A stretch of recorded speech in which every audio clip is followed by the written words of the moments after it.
Assalamualaikum warahmatullahi wabarakatuh. Perkenalkan, nama saya Cahya Didar Utama dari kelas 11 TKR 4, nomor absen 8. Hari ini saya akan menjelaskan materi tentang ban dan pelek.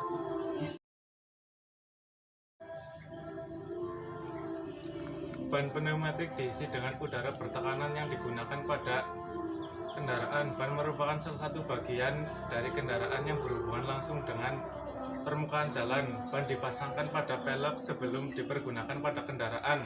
Oleh karena itu, ban dan pelek saling berhubungan.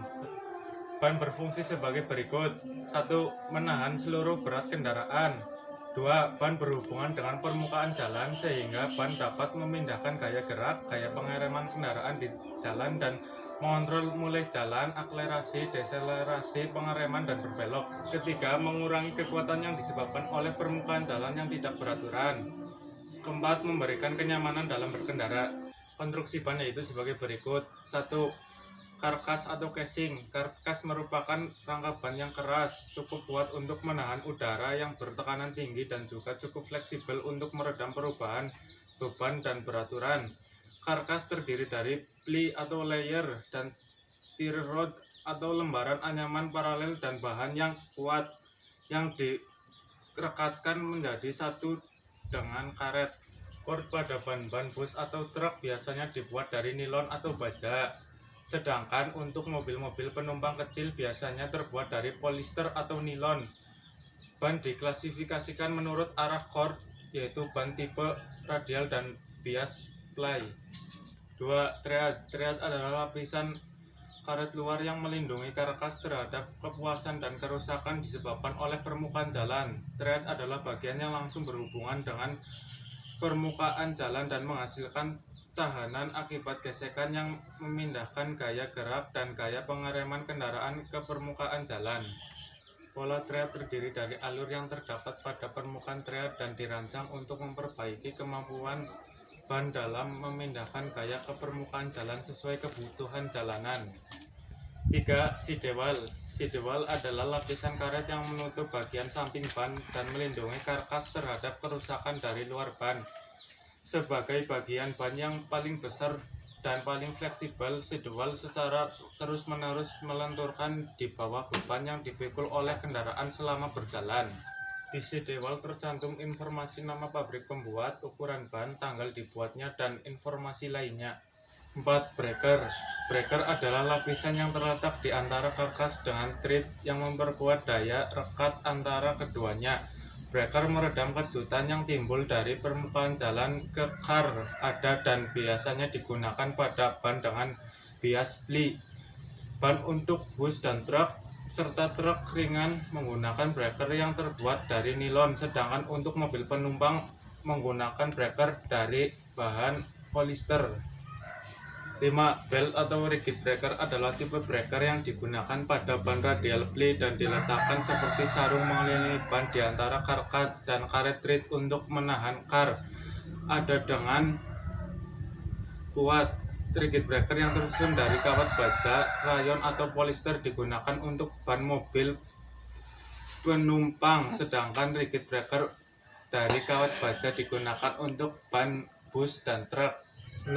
Bead. Bead terbuat dari kawat baja yang berfungsi untuk mencegah robeknya ban dan rim atau pelek dari berbagai gaya yang bekerja pada sisi bebas atau bagian samping ply yang disebut kawat bead.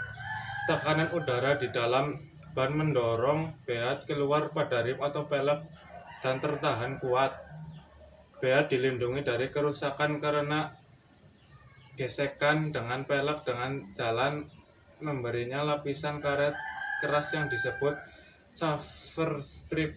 Konstruksi bead yaitu 1. Flipper, pembungkus bead wire yang memiliki bentuk sedemikian rupa yang cocok dengan bentuk ban pada bead, atau memakai karet pengisi bead yang berbentuk segitiga dengan tujuan untuk menjaga posisi bead agar tidak bergeser saat digunakan maupun pergantian ban. 2. Bead toe, bagian bead sebelah dalam. 3. Bead heel, yaitu bagian bead yang kotak dengan rim atau pelek pada flange. 4. Bead base, bagian bead yang berada di antara bead toe dan bead heel yang berbentuk datar. 4. Cover merupakan lapisan terluar yang membungkus bead untuk mencegah kerusakan karena gesekan dengan rim atau pelek. 6. Diode wire, yaitu kawat baja yang mengandung kadar karbon tinggi menjamin pemasangan ban ke rim atau pelek. 7. Bead zipper, yaitu berfungsi untuk melindungi area sidewall paling bawah.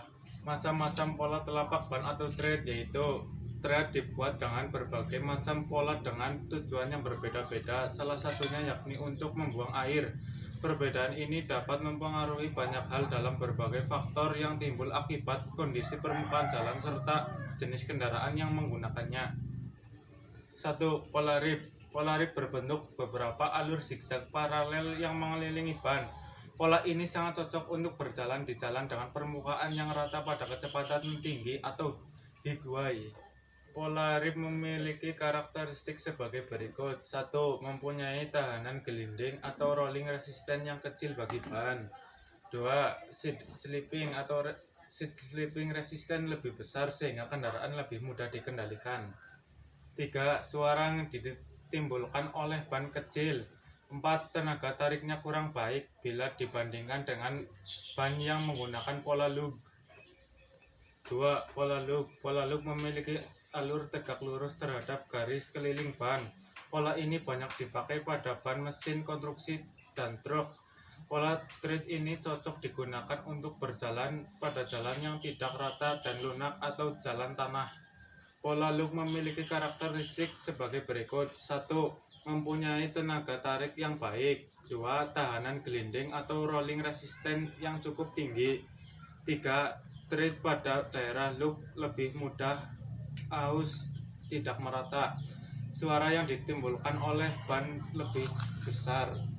3. Pola rib dan lug. Pola rib dan lug merupakan gabungan antara pola ini dan lug dengan tujuan untuk memperbaiki kestabilan dalam menghadapi dan banyak dipakai pada ban-ban bus dan truk dan cocok dijalankan pada jalan yang rata maupun tidak rata atau jalan berpasir dan berbatu. Pola rib dan lug memiliki karakteristik sebagai berikut. 1. Pola rib yang melingkar pada keliling ban dapat menstabilkan kendaraan dengan mengurangi kemungkinan STDR slipping, sedangkan pola lug pada tepi ban dapat memperbaiki kemampuan pengendara dan pengereman. 2. Bagian pola lug pada pola ini lebih mudah aus, tidak merata. 4. Pola blok. Pola blok memiliki thread yang berbentuk dari blok yang berdiri sendiri. Pola ini banyak digunakan pada ban-ban salju, dan sekarang pola blok mulai digunakan pada ban radial ply untuk mobil-mobil penumpang. Pola blok memiliki karakteristik sebagai berikut. 1. Mempunyai kemampuan pengendaraan dan pengereman lebih baik. 2. Dapat mengurangi slipping dan skidding pada jalan yang tertutup lumpur atau bersalju. 3. Ban cenderung lebih cepat aus jika dibandingkan dengan pola rib dan lug. 4. Rolling resistance sedikit lebih besar. 5. Tread lebih mudah aus, tidak beraturan, terutama pada permukaan jalan yang keras. Jenis-jenis ban. Ban dapat dikelompokkan dalam berbagai cara sebagai berikut. Menurut konstruksinya, ban dikelompokkan sebagai berikut. Klasifikasi menurut cara penyusunan ply cord yang membentuk karkas ban. 1. Ban blast. 1. Ban bias ply atau cross ply tire. 2. Ban radial. 3. Ban belted bias. Klasifikasi menurut cara penyimpanan udara. 1. Ban dengan ban dalam atau tubed. 2. Ban tanpa ban dalam atau tubeless. Klasifikasi ban menurut cara penyusunan ply cord. 1. Ban bias. Ban ini dibuat dengan lapisan benang atau serat arah miring membentuk sudut 30 derajat sampai 40 derajat terhadap garis tengah ban. Memiliki tapak atau tread dengan daya serap beraturan yang baik sehingga memberikan kenyamanan berkendara. Adapun ketahanan terhadap pausan dan guncangan atau roll tidak sebaik ban radial. 2. Ban radial. Lapisan serat ban ini tegak lurus dengan garis tengah ban ditambah dengan sabuk atau belt rigid breaker searah lingkar ban yang terbuat dari benang tekstil kuat atau kawat yang dibalut karet untuk membuat thread lebih rigid. Perbedaan ban bias dan ban radial. Ban bias yaitu 1. Dinding samping tebal atau kaku dibandingkan dengan ban radial. 2. Telapak kurang kaku dibandingkan dengan ban radial. 3. Dinding samping tebal akan mengurangi kelenturan, setiap gerakan akan mempengaruhi penampang telapak ban.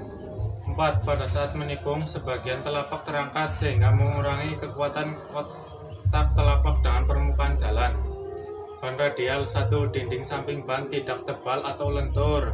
2. Telapak ban lebih kaku. 3. Waktu kendaraan menikung, gaya yang menyimpang diserap oleh dinding ban yang lentur sehingga tidak mempengaruhi kedudukan telapak ban dengan permukaan jalan.